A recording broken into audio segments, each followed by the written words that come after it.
Welcome to Profit Boss Radio, where successful women have paved the road to their own financial freedom.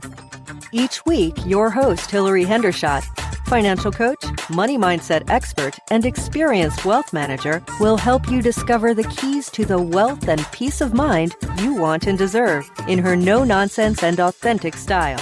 Starting right now. Welcome, Profit Boss, to episode 68. This is just a quick pre-episode note to let you know if you did not listen to episode 67, I highly recommend you go back and listen to that episode first. This 2-episode series chronicles my and my husband's journey to buy a house in less than 30 days. And in today's episode, I've got for you a couple of experts to follow up on some of the points that I made in last week's episode. So first listen to 67, then come listen to this one and enjoy this episode of Profit Boss Radio. Welcome to Profit Boss Radio, episode 68, Home Buying Secrets from America's Mortgage Mentor and Award-Winning Realtor. First, I really want to introduce Gen Duplessis. Jen began her mortgage career in 1983. She served in multiple high-level management roles, holds a commercial lending certificate. She's a certified instructor and sits on boards across the industry. She attended Colorado State as well as the Denver Institute of Technology with a concentration in construction design and architecture. That's unique. You don't often find a loan officer with a formal education in architecture. She's been featured in the Washington Post, the Wall Street Journal, the Washington Times, and she's been on Good Morning America. She's been named one of the top 200 loan originators in the U.S. over 5 times, putting her in the top 1% of all loan originators in the country. She's the founder and host of the weekly podcast Mortgage Lending Mastery and author of Launch, Stop Talking and Take Action. Love the title. Jen, welcome to Profit Boss Radio. Thank you. Happy to be here. Thank you for the opportunity. Yeah, thanks for joining us. Jen, obviously the first person to call when you think you want to buy a house isn't a realtor, isn't your mother, it's a mortgage lender. Thank you for saying that. That's true. And a lot of people don't know that. No, they don't. I used to say as a mortgage lender, you give borrowers the license to shop, otherwise known as the pre-qualification or pre-approval. There's a quote I found on the internet that says, a bank is a place that will lend you money if you prove you do not need it. So can you tell us the things you wish people knew before they called you? Yeah. And, thank you so much for asking that question in advance to give me some time to think about it. The biggest thing is what I'm contending with these days is the gospel of Google. Is that I wish people wouldn't believe the gospel of Google and really approach and talk to the professionals, the experts in the business, because the gospel of Google has so much wrong information. Really a lot of wrong information. And so I really wish that people would just call us and talk to us months in advance, not on Saturday afternoon when they're writing an offer. Right? Yeah. I need a letter, not on Saturday afternoon. Call us way in advance. So something I really want people to understand is that we don't cost, just like a real estate agent, we do not cost money unless you buy a house with us or get a loan with us. So it's okay to call us in advance. I would rather have me put your ducks in a row than you put your ducks in a row based on what you read on the gospel of Google. I think the gospel of Google is a problem in almost any technical industry because people come in thinking they're armed with information. Everyone's diagnosing their own medical ailments, and they just don't know the nuances of how the industry works. What are some of the worst things that people misunderstand or worst misconceptions about mortgages that people get from the G of G? Yeah, I think the number one thing would be as it relates to credit. Okay, I'm going to talk about that one first. As it relates to credit, the number one thing that everyone thinks is, well, I'm about ready. It's kind of like your doctor analysis about the self-diagnosis. I'm going to the doctor, so I'm going to take a shower, shave my legs, do all these things. And what they do is they pay off collections. They try to get their credit repaired on their own. And so they say, I'm going to go ahead and pay off that collection that's been sitting there for 5 years. Please do not do that. Do not do that. There is a little known secret, and you can find it all over the place, but there's a little known secret is that when you pay off your collection, your credit score will take a dive. Mm-hmm. And you think you're doing the right thing. Please do not do that. Let us tell you to pay off your collection after your loan's approved. Do not do it. That's probably the biggest problem that I have is, and it gets back to what I said before, is I wish you would have come to me 6 months ago and I could have directed you on what to do and what not to do. So changing jobs. I'm in Washington, D.C., and so a lot of people are federal government and they have great jobs, great tenure, great income, and they decide they're going to be a private contractor, a federal contractor. And what happens is when they become a federal contractor, they immediately become self-employed. And while they may be making more money, I cannot use it for another 2 years. And so those are mistakes that people are, these decisions that people are making without consulting with a mortgage planner in advance. Well in advance of taking any action. We're not going to bite. We're not going to, bug you. We're just going to make sure that you're on the same track and really guide you through the shark-infested waters of mortgage lending. I'm not going to be on the boat and tell you where to go. I'll hop in with you and I'll guide you so that we can get to the shore safely. Like a consultant. Well, yeah, and I'm a certified mortgage planner. Okay. It's different than a loan officer. There are only about 800 of us in the country, and there's 600,000 loan officers, and approximately 800 of us are certified mortgage planners. So we're just like a certified financial planner. For assets. We manage debt. That's what we do. And we do it after the closing as well. Okay, well, you've made a good point when your form of income changes. So if you go from being a salaried person to being a self-employed person, kind of the time marker starts completely over as it regards qualifying for a mortgage. So you need, is it 3 years of history of self-employed income to even qualify? No, 2. And there are exceptions. Yeah. In some loan programs, you can get away with 1 year if it's in the same line of work. But it's an exception to do that. It's not an automatic. Okay. Well, thanks for bringing us up to speed on the top mistakes. We do have a lot more to talk about. First, I want to welcome to the show a man I really cannot give a warm enough welcome to. Aaron is not only a personal friend of mine, but also one of the most powerful leaders and speakers and coaches I've ever met. He's also our resident real estate expert today. He's a realtor in Seattle, Washington. He's an investor and an author, and he's managing partner of Christine & Company, a Seattle Magazine awarded 5-star real estate agent and individual rising star in Seattle real estate winner. Aaron Hendon, welcome to the show. Thanks, Hillary. Thank you so much. It's great to be here. Aaron, how can people make sure to get the house that they want at the price that they want? Given all of the mistakes that Jen is warning us against, what are the mistakes that you would warn against and the advice that you would give to have people have a happy outcome? Well, okay, just first of all, listening to Jen, you just got to know, just brilliant, 100%. Start with a lender. Don't talk to me.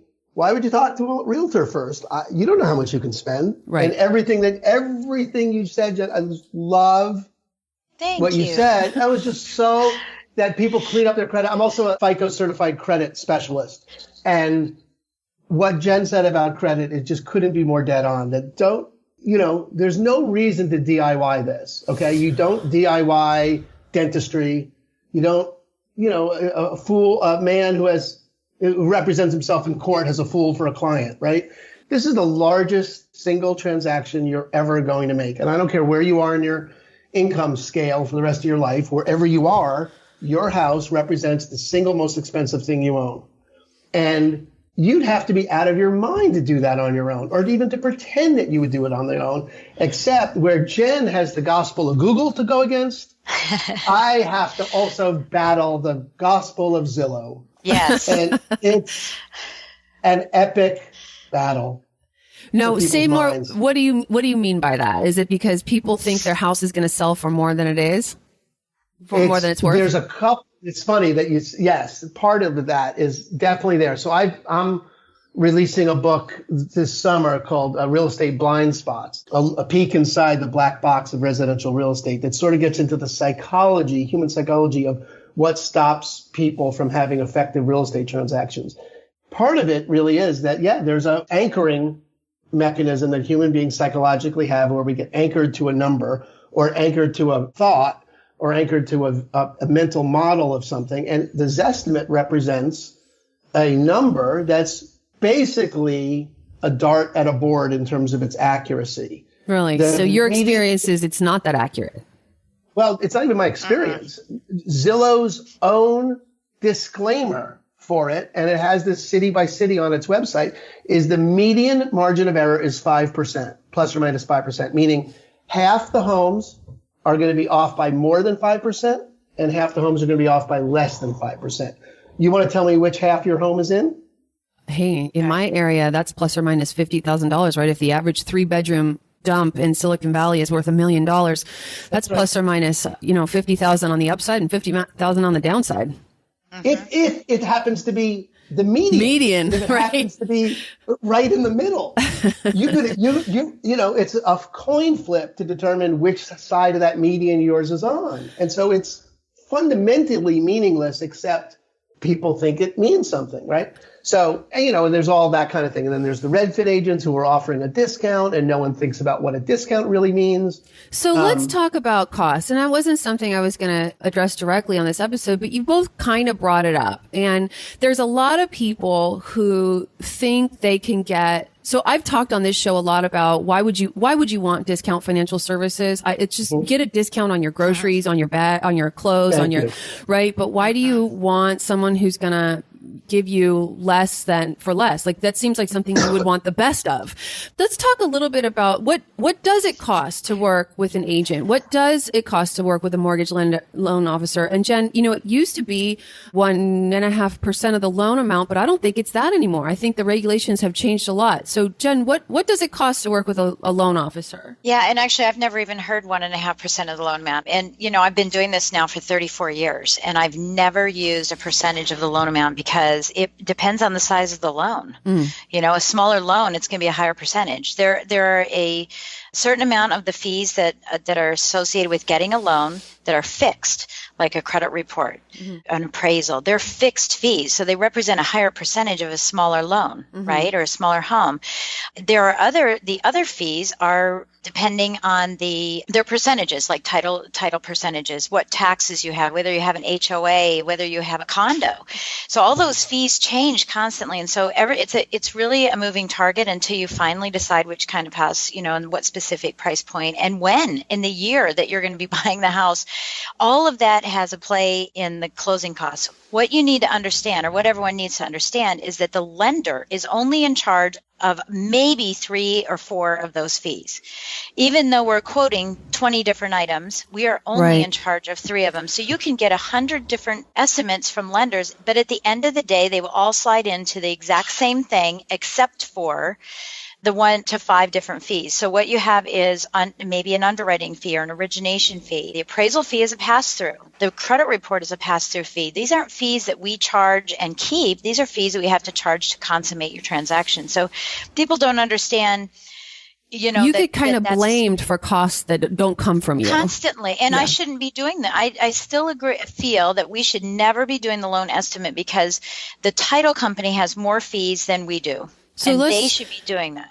This is fresh on my mind because I looked at my closing estimate this morning. The mortgage lender did send me an estimate, and it's clear to me, she explained it to me, she estimated $13,000 in closing costs that come from things like prepaid interest, title fees, things like that, not associated with the loan at all. There's a $700 appraisal that obviously is assigned to the appraiser. And the line item for my, more than $1 million loan says it costs about $1,250. Do you think that's right? Yeah, I do, for her. For that, that's just her share, right? So that's her commission. Yeah, well, no, though. That's not her commission. That's her company's probably setup fee, or they call it an origination fee. They might call it something like that. That truly is an operational fee. It's to pay the bills. I mean, that's truly what that is not her commission. All loan officers are paid a percentage of the loan amount, and it's built into their pricing model.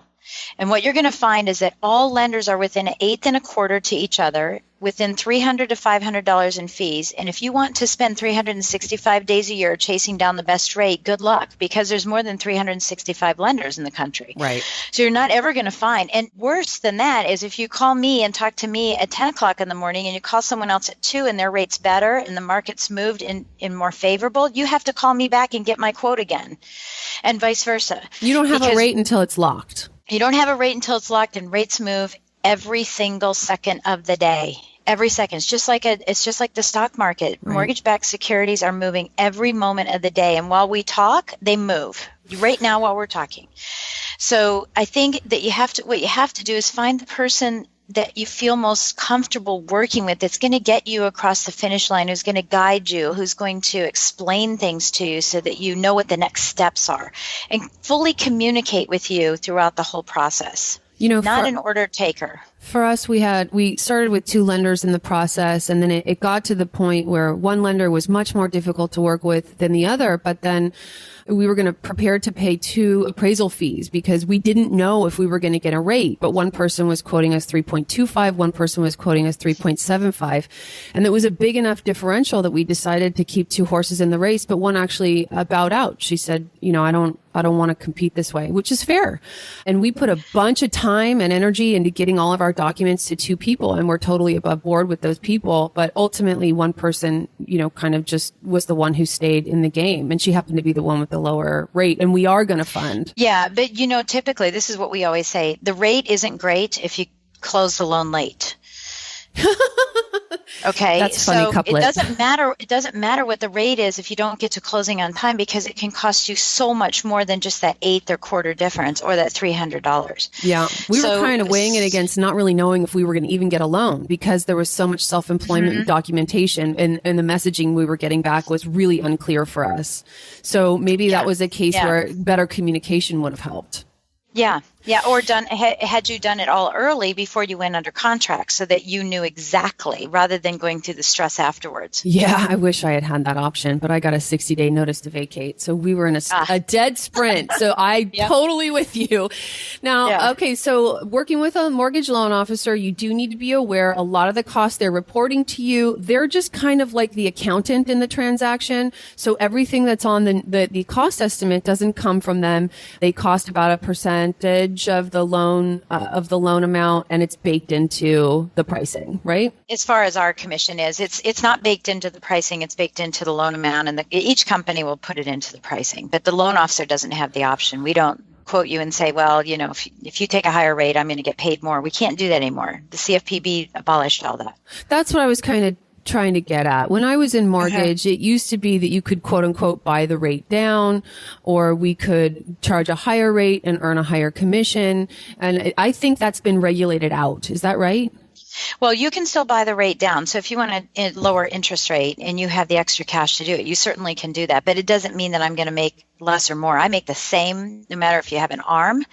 If you lock it for 10 days, if you lock it for 60 days, if you buy the rate down, don't buy the rate down, doesn't care what your loan amount is. I mean, what your loan criteria or bucket is, whether it's a jumbo loan or conforming, I'm going to make the same percentage on your loan amount no matter what. Okay. No matter what. All right, good. Aaron, I feel like the realtor's fees are some of the most controversial fees maybe in the world. And there's so many people who got law degrees in the when was the real estate boom, was 2005, 2006, and were doing their own real estate transactions. Talk with me about what it costs to work with an agent on both sides of the transaction, and what you see in terms of what happens, what possibly can happen when people don't have accurate or good representation. Great. Well, the realtor fees are negotiable, and they are set by the realtor. And there are, nationwide standards, and there's an average. You would think it's somewhere around 2.5% to 3%, depending on the value of the house and things like that. That's pretty much standard, although it's not set in stone anywhere. You got to understand what you're paying for. And I think the most important thing that someone can do is to relate to themselves as the CEO of a startup that is, needs an investment, or has X number of dollars to spend, $500,000, $1 million, whatever the cost of the house is. And you're the CEO, you're the CEO of the company. Now, that in and of itself is a radical thought, because people don't relate to themselves as the boss. There is the context for real estate is you're supposed to know what you're doing. So people don't ask the right questions because they already are that they're supposed to know. I mean, I use the analogy in my book. If I walk into a car mechanic and the guy tells me the serpentine belt needs to be changed, I, as a man, need to smile and nod. You, as a woman, don't have that pressure. You're not supposed to know. I am supposed to know. Right. There's a great scene in My Cousin Vinny where Marissa Tomei blows us out of the water. But it's like that. I'm supposed to know, so I can't ask. However, for real estate, the context is for men or women, you're supposed to know. What are some of the questions they don't ask? Well, if you got straight about it and you were selling a house, you'd have to ask the question, what do I want to get out of the transaction? Right? And if you were buying a house, same thing. What do I want to get? I want to get the best house at the least money in the least amount of time with the least hassle. If people thought about it, it would come down to that, right? Right. They don't think about it, so they hire their kid's soccer coach as to represent them in a sale because they're like, well, they're all the same. All realtors. I mean, really? Now, realtors did this to themselves, frankly, because there are, a realtor could get a degree in real estate, as it were, a license after 90 hours. Okay? That's absurd. The person that cuts my hair has to study for 1,000 hours. I'm almost bald, you understand? The person at Sport Clips, 1,000 hours. A realtor, 2 weeks. Yeah, and it's one of these industries that anybody can get into. It's very low barriers to entry. It's the lowest. There's nothing like it. There's no other profession where you could study for 2 weeks. And it's like going to law school, but you only have one document you need to know. There's only one contract you need to know. And they don't even know it. Most of them don't even know that contract. They don't even know it. Right. It's just one freaking contract. And they're like, I can't tell you how many times I've had to help a real estate agent write a contract. Because they just don't know what should I write in there? What should I put in there? And I'm not licensed to tell them. I can run the numbers for you, but that's as far as it goes.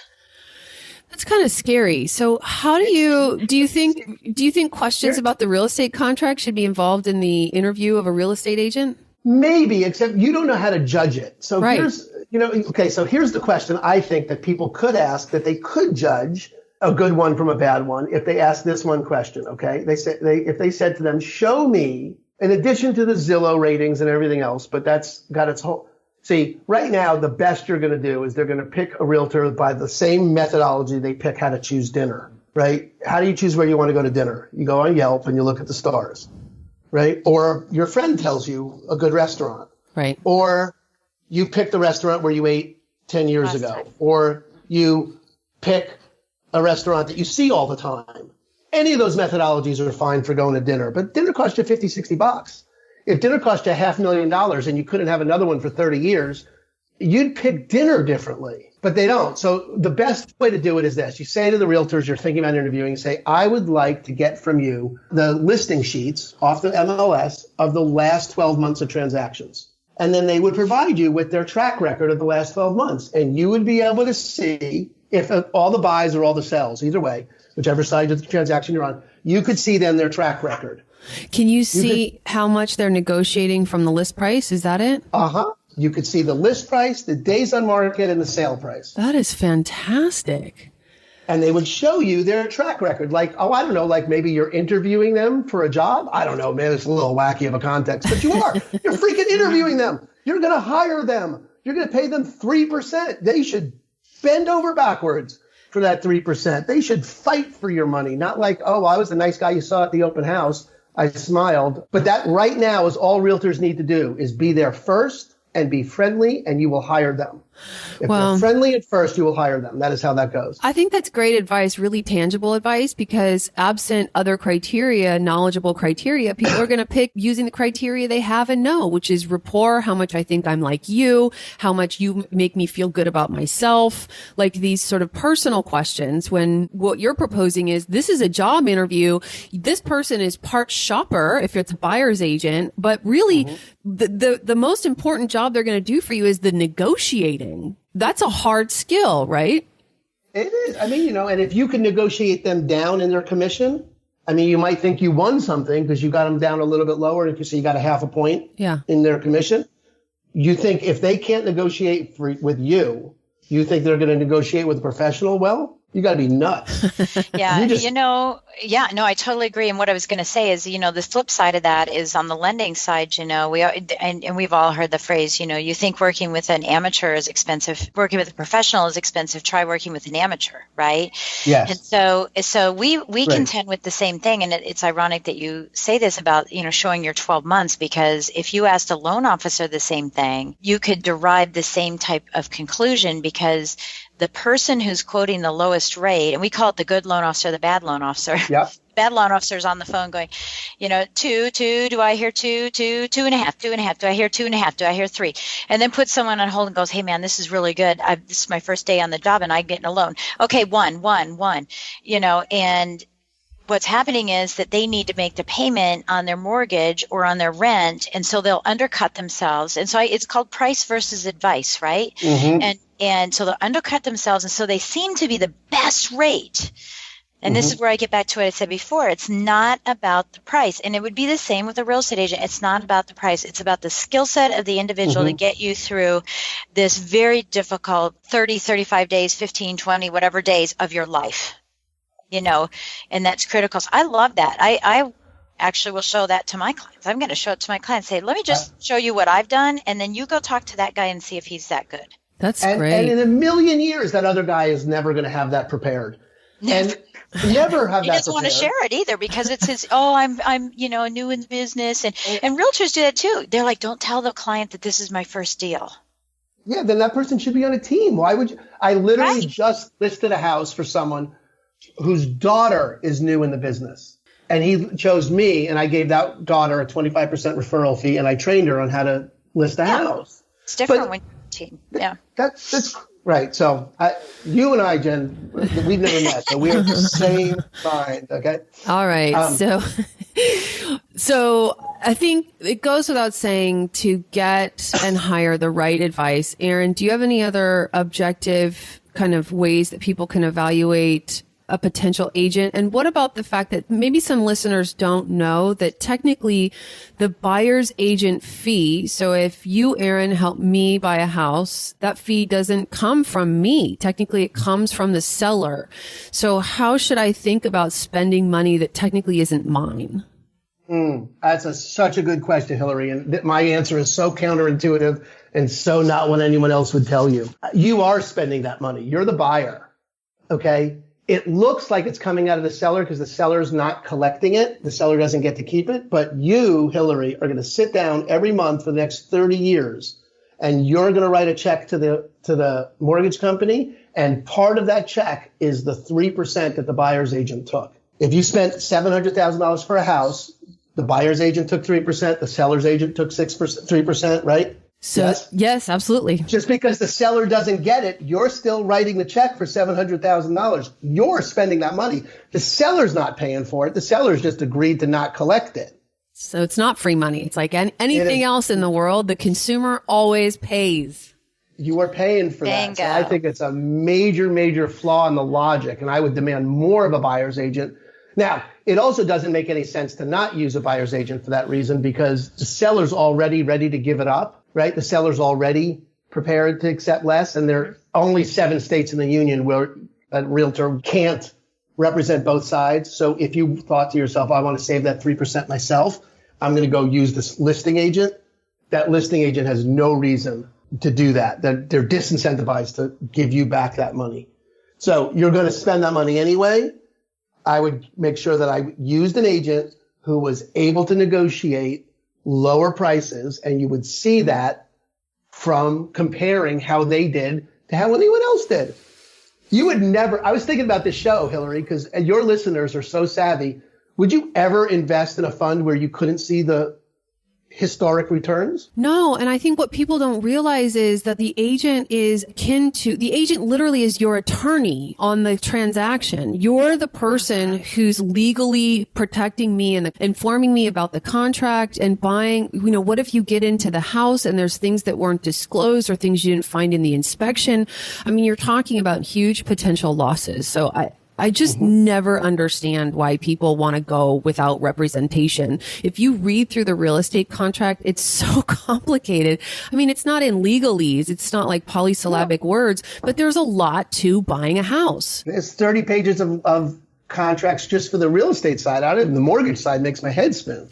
Yeah, 58 pages, at least right now, of disclosures. Too much, too many signatures coming from my side in the next week or so. All right. So I think we've really hammered home that point. And then people listening are going to say, well, of course, you get compensated to do that. So you think that, and I'm just transparent about that on this show. Yeah, of course I'm not compensated on a real estate transaction, and I'm not anymore. I was in the past, but I'm not anymore. But my wholehearted advice goes toward getting the right people on your side. I can't tell you what it's been like in the last 5 or 7 days to have a mortgage loan officer who, when I say I need to close 4 days early, she makes it happen. We might be signing on a weekend. She might be coming in, leaving her family at home who she's hosting from out of town. But this had to happen so that, because my husband's going to be on a business trip, the seller's it was just a calendar thing. She's making it happen like a professional. It's been seamless. Once we did get all the financial documents in, and it, just like Jen said, something about the rate is not great if you close late. Yeah. If we close late, I'd be in Spain. I'm going on vacation, and that would not work. Right. Exactly. Well, it's just all the moving pieces that are associated with it. It ends up costing more than what that difference of an eighth in the rate is. Yeah, exactly. It just does. Mm-hmm. So let's talk about, Aaron, how people shop for a home. Some of the most common things on buyers' checklists are things like school districts, number of bedrooms, and obviously beautiful stainless steel appliances in the kitchen. I found another quote on the internet that said, don't buy the wrong house because it has the right finishes. What are some of the lesser known characteristics that you wish were on people's must-have lists? Where do you think people's eyes should be on when they walk into a house, having known that they've watched dozens of hours of Swap This House or whatever that show is called? Yeah. All those shows, not that show, all those shows. You know what? I don't think there's an answer for that, like a universal answer, like this is the answer. I think it's, what people should have their eye on is their own psychology, their own mental state, their own willingness to jump at something, because anything that's automatic, I think there's a great Voltaire quote that I just read, something to the effect of that uncertainty or doubt is an uncomfortable position. Certainty is absurd. That if people are certain about something, I would question it. I want people to be uncertain. I want people to have doubt. I want people to question. I want them to question their assumptions and know that there's first of all, A, there's no right house versus a wrong house. And B, they can't buy the wrong house. I've never had anyone buy a house and go, oh, God, I'm so upset we didn't get the house before. It's like your husband. You don't think all those guys that you dated before you met your husband were like mistakes. Those are the people you need to date to get to your husband. The houses that you see that you don't get are the houses you needed to see and not get so that you could get your house. I think that's way more empowering than any preconceived look for this, don't look for that. So what do you say to a client if they absolutely fall in love with a piece of property? Have you found yourself in the position of like paying for mortgage counseling or being a marriage counselor? Did I say mortgage counseling? Marriage counseling. Yeah. If people get divided. It's a tough one. Yeah, it's a tough one. You got to be in love with it enough to be willing to spend the money, but you can't be in love with it so much that you don't have a walk away point. And you can't because you could end up paying more than it's worth.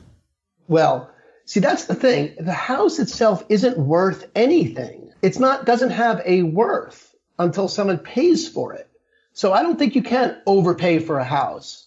I think that's a weird way to look at it. I think the house is worth whatever you pay for it because you were willing to pay for it. If you're willing to pay for it, it's not worth you're not overpaying. Now, does the bank agree when it comes time to do the appraisal? The bank may not agree, but that's okay.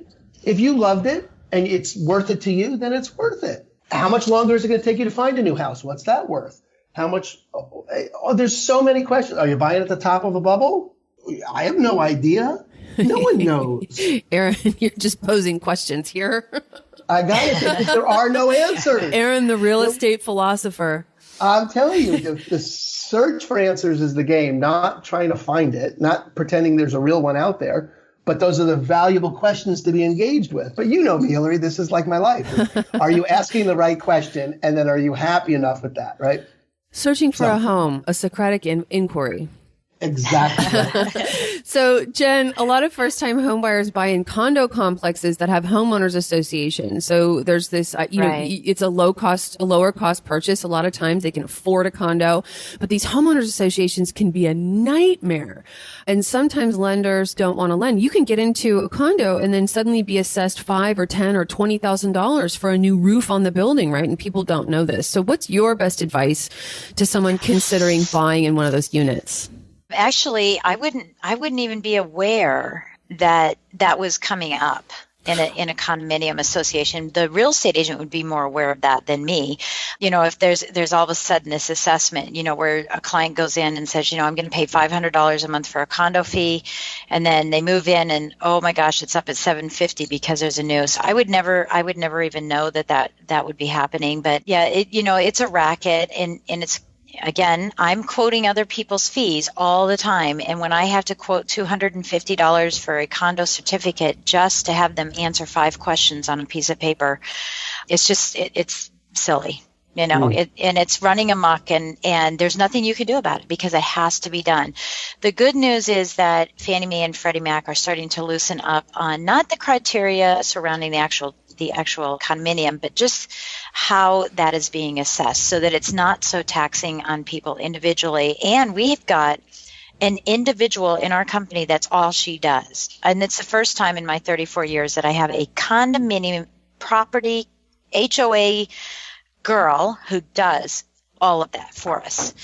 How many of your transactions involve an HOA? Oh, in Virginia and DC, virtually everyone. Oh. Every one of them. Every single one of them has some type of HOA because it's everybody's houses have to be perfect, and they have, the big mansions and then everything, So, and we're very urban, and so everything has an HOA. Now, the exception is the row houses down, in the district. Those obviously don't have that, but condominiums are, $700,000-$800,000. So that's what a first-time home buyer buys.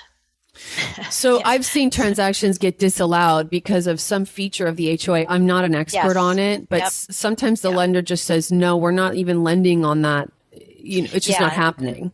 Well, that's not the lender. That's going to be Fannie Mae and Freddie Mac, where we're selling the loans on the secondary market, because Fannie Mae and Freddie Mac have specific, and FHA have specific criteria. They got burned, during the credit crisis. So, and it was there before, but now it's a little more strict. So some of the things are, it can't be more owner or non-owner occupied than it is owner occupied, because then that turns into an apartment complex, and that devalues the property, devalues the asset that the lender has.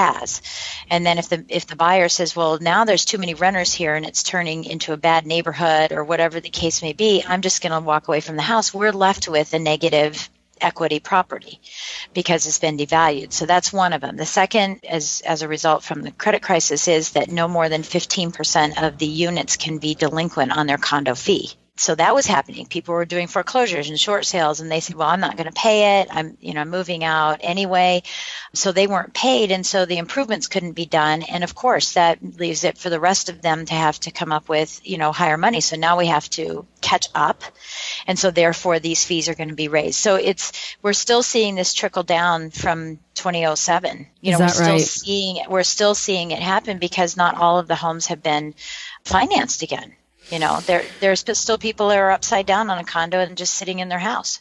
So maybe if you do your due diligence and partner with your mortgage planner in the beginning of the process and you get your right research done, then the buyer can be informed, hey, this is going to be a briar patch. And I actually think that this lies with the responsibility of the listing agent to get the homeowners association docs, to get a copy of the budget from the seller. The seller has the right to ask for that as a member of that homeowners association and find out where that budget is. Is it negative? How many people are late? How many people are owner occupied? I think that you could eliminate a lot of issues if the listing agent took on a little more responsibility to make sure that the property could be financed through traditional financing means. Okay. Okay. So we've talked a lot about, because if you get into the transaction, you get attached to this unit or this, and then bingo. Yeah, it can be really hard, because if you fall in love with a home, it could end up being a money pit. The transaction could be a money pit. The house itself could be a money pit. Do you remember that movie with Tom Hanks and Shelley Long? Oh gosh, yeah. Well, and this is where it gets back to that, me just saying again, is that as a lender, I could, but I'm not going to spend $250 out of my own pocket to determine whether or not one specific condominium is acceptable, because I have to pay for it. Right. Personally, okay, if I have to do that. And then we find out no, and the client says, well, check this one. And then I spend another $250. Well, check this one. So the response, we can't do anything as lenders until we have a contract in our hot little hands to find out. Right. Oh, got it. I can inquire and see, have we done one before there? Is it good? Yes, we're good. But if I won't know under the covers until we actually do the condominium or homeowners association questionnaire. And it could have changed from 3 months ago. There could have been a whole bunch of sales, and now it's all investor. Aaron, were you commenting? Yeah, well, the one thing I thought about Jen, and I know Jen will agree with me on this just because we're like one mind here. This is why it's so important for you. If you do start with a lender, you want to ask them, what realtors do you recommend? Yes. And if you talk to a realtor first, ask them, what lenders do you recommend? They have now. There's no kickback arrangement between the two. The government's very, very, very rigorous about that. Right. So they're not getting paid for it. They're just going to find you someone that's going to get the deal done. They're going to find you someone, because if I recommend to you a lender, Hillary, and the lender doesn't get it done, who looks like the idiot, me or the lender? Both of you, but I get it. Right? Yeah. Who feels the worst? Yeah. Aaron. But you're not going to recommend me as a realtor. Which is why it's also important to ask people, realtors, how do you get most of your business? If they get a lot of business through referral, more than half their business through referrals, that's a good sign. Yeah, that's a good sign, right? Well, that's the difference between Redfin and Quicken Loans. 100%. Like I won't. And again, if you're represented by Quicken Loans and I have a house to sell and I have two offers, one is from a local mortgage lender that I know they can meet their underwriter, and the other is from Quicken Loans, I'm taking the offer from the local mortgage lender, not the big bank, every time. Yeah. Every time. People don't know that, but you wouldn't know it unless you actually ask those kinds of questions of your lender and your realtor. I mean, just on that end, my husband happens to be a business bank customer at Bank of America. Bank of America automatically gave us a pre-approval, and our realtor flat out said, I'm not really interested in presenting this letter because everyone knows Bank of America never closes on time. Thank you. I love your realtor. Bank of America is like a behemoth, right? And you never, as a consumer, you wouldn't assume that. No, you wouldn't. Except why did your husband use them? Because it was convenient. Because they were there. Oh, they literally handed us a pre-approval letter. It's all the availability heuristic. It's all a mental shortcut to avoid having to think. Yeah. Versus. See, and that's what I love about a bank, because what you maybe don't know is that loan officers who work for banks are registered loan officers. They have an NMLS, which is the National Mortgage Licensing System number, and it's a registration, okay? Yeah. Loan officers who work for independent mortgage companies have an MLS number, but it is a license. They have to go through 20 hours of education, continuing education, etc. That doesn't mean that bank loan officers don't have to go through that training, but they don't have to. All they have to abide by is the training that's required by a bank, which talks about money laundering and how to look at a check when it comes in, which has nothing to do with me as a loan officer, because I've worked on both sides. I don't care what it looks like to look at a check or money laundering, because I'm not working with the deposits. I'm working with lending, but I don't get that education. So when you go into Bank of America and you say you want a loan officer, conceivably someone could be walking out from the back room, flapping their business card in front of them and blowing on it and say, I'm a loan officer, brand spanking new, registered. Totally. So the paper that pre-approval is written on could be worthless. Oh, it's too bad, Hillary, that you didn't get two people that have strong opinions for this podcast. That's really disappointing to your listeners, I'm sure, that we're so wishy-washy about how we think. Well, I think it's valuable to kind of scare people a little bit, right? Because it's like buyer beware. You need to. It's not dinner. You're not buying dinner. You're not. This is right. It's a $500,000 investment. Right. You're going to have it for 30 years. Right. And imagine, if you write a purchase contract and then decide to back out, but don't have the right contingencies in place, technically that seller can take you to court and force you to execute on the contract, like force you to buy a house that you now don't want to buy, which would be a horrible outcome. Right? So I'm with you. I think we've done a fantastic job of warning people. I did cover some of the benefits of owning in the introduction. So I think I'm going to go ahead and wrap this up. To both of you, is there anything I haven't asked about, anything that you feel needs to be said today? There's a lot to it. I think we've covered pretty much everything. Yeah. It's just, slow down to speed up. Yes. I'd like to say that. Just slow down. Figure out why you're asking the questions, other than my realtor told me to call 3 people and find out what your rates are 3 months before I'm buying. So my rate's 1. Wow, your rate's really low.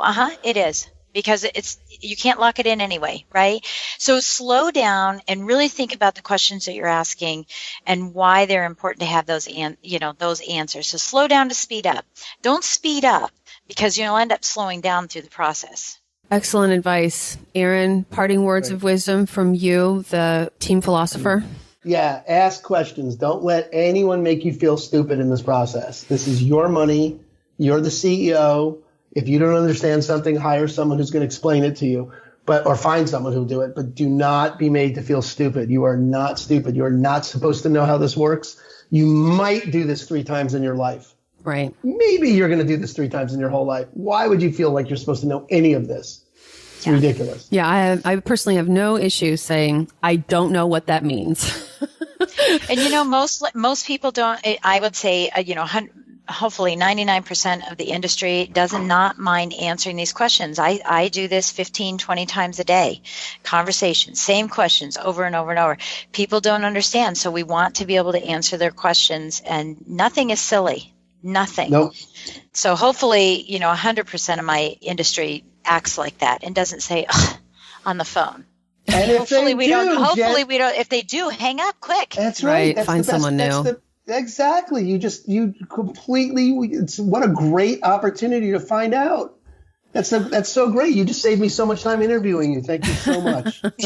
Exactly. Thank you for showing me who you are. It's so easy. I'm so glad you saved us all that time. That's fabulous. Next.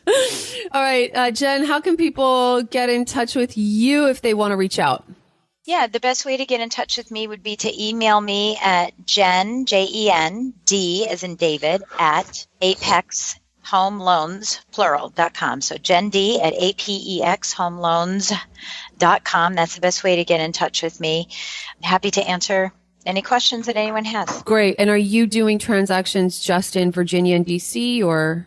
Nope, I do them in other states, but when I can't do it in a state that someone wants to ask a question of me, I have other certified mortgage planners in every state that I can refer who will act and perform on a professional level just like I do. Fantastic. And we'll include all that contact information in the regular place at hillaryhendershot.com/68.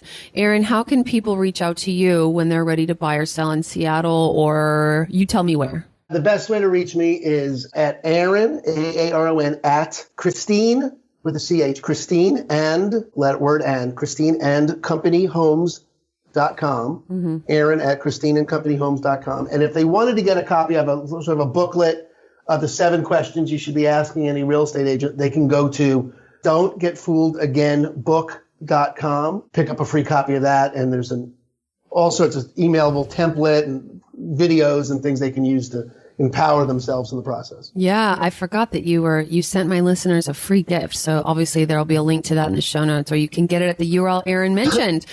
All right, guys, thank you so much for joining me on this really valuable episode of Profit Boss Radio. Now I hope everyone is scared to death not to do the wrong thing, which will of course lead them to doing the right thing. So thanks very much. You're welcome.